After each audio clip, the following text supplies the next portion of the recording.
O te whatalo whawhoi le mai maanga lo tātunu nei whau o tātou whitapai I lunga peaunga runga lo le ia, ma lo le soi fo maua, ma lo le lange mama, e alo mai o se whapopongo o tātou tala mai Samoa. E mo moatu I tātou tala, ua whaamao lia mai e le komisina mitanga luenga o leo le tō whaau pa au longo Tino Filipo, le mai ai leo na lanto so ina o tangi e lua na whaau watu, e le teitai a le malo tausi, e le fionga fia me Naomi mata anwha, e whaasanga I le teitai fono, o le vaenga whau whai o le whaatue le atua Samoa watasi, le sunga lau le mani atoa le o te pola tai whao Fosa Smith, o se whaatatanonga lea, ma le fionga le komisina. Rau mai ang whau loko ka. Kan makasusuan. Malabu aku ingat ku le official lawyer sidi musela ko vo I lo longa hortula fon. Le pola se ku lang ngala o yam ka. Mai e lua yam ka po fau lo. Ka pula criminal. Yam mal civil. Ala lo ku ingat ku mala le official lawyer sidi tu lang ngala. Pola se la ko vo I lo longa Baba ai foi ia wala fatula fo me fa kingo nka ko vo la fonga yang fa tino pe la fonga nga yang fa kingo I road show yang fa kingo yang kamilo foi sala fa e pe la fonga nga le fa ku ia mta ku ma ko vo la criminal ia it's beyond reasonable doubt take on proof in court or le civil it's more into damages or the balance of probability fa ya kama so fa yang fa umomyanga baton melanga lo kuinga ko lo solo yesi se la to ho fa tuanga ma se ilolo mai le fam sinonga ua amata so ile luma fam sinonga ma lunga ile mata o pole tu malonga nga e mangwa numero tasi o lo ia I fa tu la fono le sui pa le mia tausi le fionga dola Josefo Bonifacio e whaasanga I whailo tuso le whanto tuele tu Samoa tasi o so ina le lui whale tu la fono le fionga dola Josefo Bonifacio o le suia le Samoa o poto e whaasanga I matai e to lua sa la ua whaamaonia le to wha va ao salu ma loro fipo o le sui wha odioli po le whailo tuso le vang whaia le fast e avea ai masui tau wa le panota I le asolusu ma le fitu ma le asolusu ma le ipo al masin nei I tau le manga le whaamasinonga na forasi le ai le mori mautu fafonga tola Bonifacio leo lo fai mai e leo whaamalia ina ia inga whale tula fono a le whainga panota e te tau e ona ausia e matai la tu te whaamao nia se sui tau wa e te tau ona waifono tanga le nuu mo le tonu tau sanga o lo pisiringi e fo e tuala le anga wa o se woti mo anga tia o se tasi o matai sa ia sa nia le pepa whaamao nia wa o salo ma loa rofi po e wha pe mai le masino iu laidu o olo tole o maia iu laidu o olo wha e lua se lau fast food waso na au ma wailea matai tono ni usila e wha pe fo ilo na talitonunga i le masino iu lai lua olo wha e o mai le masino iu laidu o olo lima e silia ma le lua se lau fast food waso na ia tu ua I Samoa ai wha mautu tu tono ni usila o lo pisini he fo e tuala lea mea tono matai e to lua sa wha maonia to wha awao I le whaia lea o ni monotanga e ta donu tuala o matai e to lua mai le pitonu o le ano ma le pitonu o le pule pe tai o wha awao e mai le pitonu o vai tutu o le fesili pe wha pe fea ona si le fia wha awao o lo wha tino monotanga nei matai a o le ese pitonu o lo whainu wai o le taro sanga le fionga tuala Josefo Bonifacio ia whaia se polo inga le whaamsinonga ia solo ia ile a vea o wa au salu malo alo fipo o se sui tau wa o le whainga palota mo le tu malo nganga e mangua numero tasi lea ele o whaamalia ina ia inga o le tula fono whainga palota lua o tasi iba inisio tatou tala ua whailoan finangalo nisio le I tu malo whangaloa I le tūlanga e pei ona pangati ai, le ngalo e pei ona o antu I maota malawa, I le pōtonu le ana lapata I ailo tātua tunuu, le ono tūla e mai o se tsunami. O nisi nei o fina ngalo le fo ia fioanga, I le tūlanga na tupu, le ana wā ai tino iai, le whaaleanga ina ai o mea tō tino, a toa ai fo I matūlanga o ati nae, o se whapoponga le ne. O le nga mua mea sunga mi kongon pati. So le ko mai mo mai o ka ka nga bo sunga mi kon fa o se ngalu nga whaki mai. E kari kongo o luka ngaka ua le ai. A o le mea nga sau. Ngā ngā ia ngai le awa. Alu role ia ngai o pikola. Ua sau o le pe sau se lolo. Ngā le a sau ka vili la le sepori. Sa maranga sau o le awhara ma ko whale le. Ia awhara o i whalak sau whai kongo whare. Ia o whapelo. Ia arai au ngangi ma ia ngai o mako ka ngaka o kia ngai aku. Ia o la wanga luanga whai. Ngā rau whaau pupea i lungo le o le ngaru. Ia ko whakawhea loa. O walu alele wa u ia po whemeo ke kaue. Ia ai mua loa. Ei ma se meo koe ngofo na ko whare. Ai, o lamona mua lawe o mai ia itza o le lamona popole. Lamona fefe, fia. Ia le mautonu. Ia ma se lise si o tātou o i atu langa whapea. Ia nga le whaalungo lawe itala pamtalanga o atangata o ai. Ia ma ata e whaasaulungo o le telefoni, internet. Ia e lese si e tāpena ina tātou mo toina toinga whalablavi whapea mo toinga mea ia o le ia polamona lava na o le popole fefe le mautino po le ale me whai e po ale me e tama whai e o situlanga e saunga le muma ia se fele tangata ma waisi atu ma le ngalu sungalu e se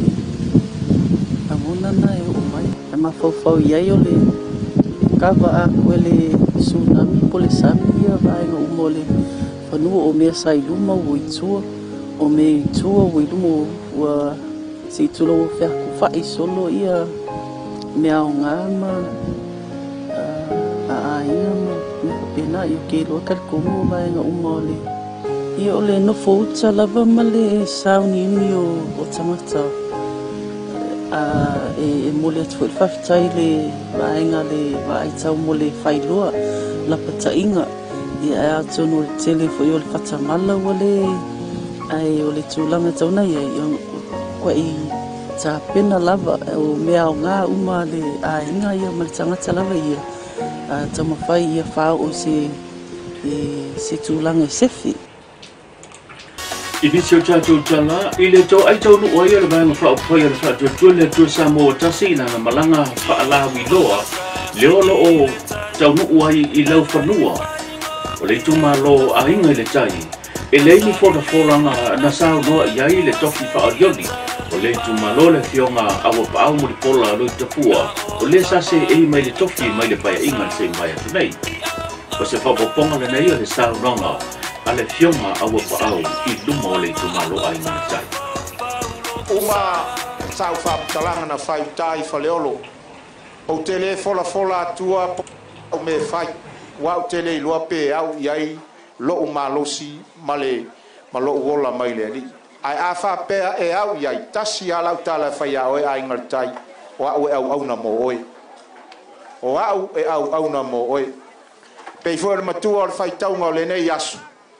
Le a fo sau no ia tai tai e fa pe forto ina fa tono le tanga luenga a ana o le matua na o le fa ta wa ina lo vala wina pe fo no fa ya o upu vo ina na mo mo au titi lo le pepa fa pa le mene me fa ta to wa ya o lo vala wina ia fa mau ni lo vala wina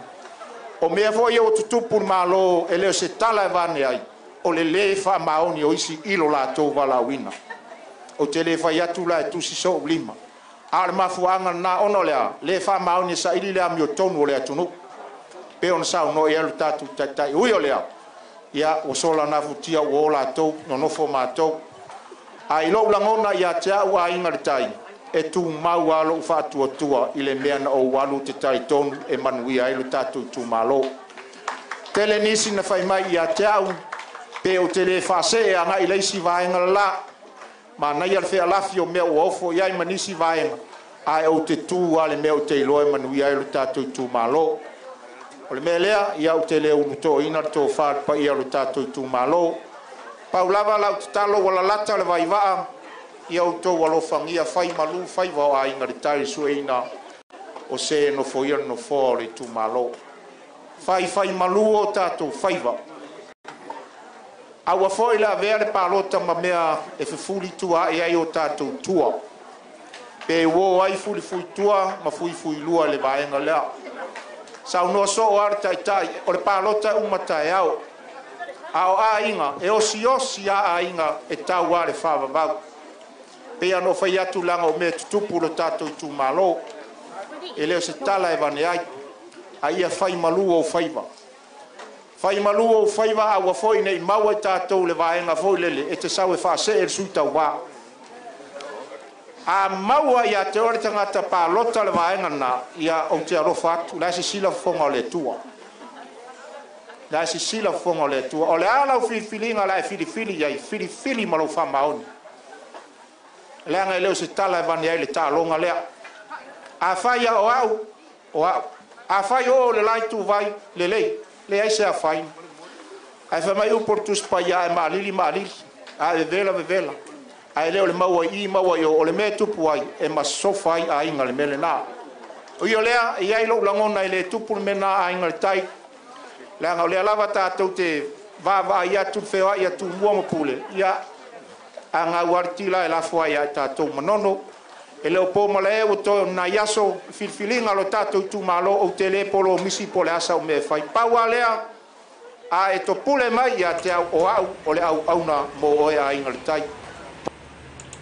Male tātou tala muli e sidia le 5 wafe le au whai o le whaatupenga o se fōai mai le malo po psosoni le malo au se tādia le na whaamgia nai le a fio anga o tuanai e tu pei ona moli mawina i le whai unga le vai aso inisio fōai o tangi vai a toa manisio tusia onga mo a onga le whanau e 5 tane vai ta i se 10 wafe lita lona la popoa tasi le tangi vai 5 felita lona la poa se 10 tane e ta iafe lita whapea tusia onga le library mo le a onga tulanga lua le a fioanga na baua lava noa e sao noai se tasi o sui ar komite tina le na whaurulu iai po lato whaatinoina le tau sanga a ngai le ofiso Australia mo le fasoswani taua Tolu ame filifili to se komiti pe a fa yeta sanga tani vai lua solar light tolu ia o greenhouse ia pe ta ia na fatu na ia ne da ta ua tani vai ono le ma wa anga o lo ia ina tina fo i tonu se o matou a fio anga nei nai ai ma fo i tele lava ina savaria ma mai tau wina e matua mana o mia lava le sua vai tau mafa pe tai o le tu i le mea tau sua vai i le paipa ia ola ia ai le o fai ona fa wa wina le au o nanga ina ia foi a inga o nisi foi au o la tau lava ma fu anga tau la tau lava ia pe tai o le tai mi tele a sa va dia ma mai tau wina pia ia ma fa atu ko lo se la ngona o le alo fai na ia foi ai wa mana o mia se vai ia ma o mana o ia le ia o ni tane vai mo la tau se ai la ma le si ma fu anga o ne iai na yo matou a inga e no foi ma mau tele yutan me no foi ia e ngā lulu e whanua ai le o iel sua vai tau mafa yo na ia inga la ia mana tu nei fai whakotoanga ia i te tawa na o iei nei tani vai foi ani se lava tangata ngā lulu e whanua o la tau so ani foi a la tau ia ma o ina le na whaatu koe lo se manatu ia ma matou whikifilia e lo tane vai o te walunga tātou pokalame o te tonga po tātou update tuli tau mai se whapoponga fo'i o tātou watamua me le fionga le lua msene le fiafia na nei tātou whiloa i la so mōmua so i fua mai manuia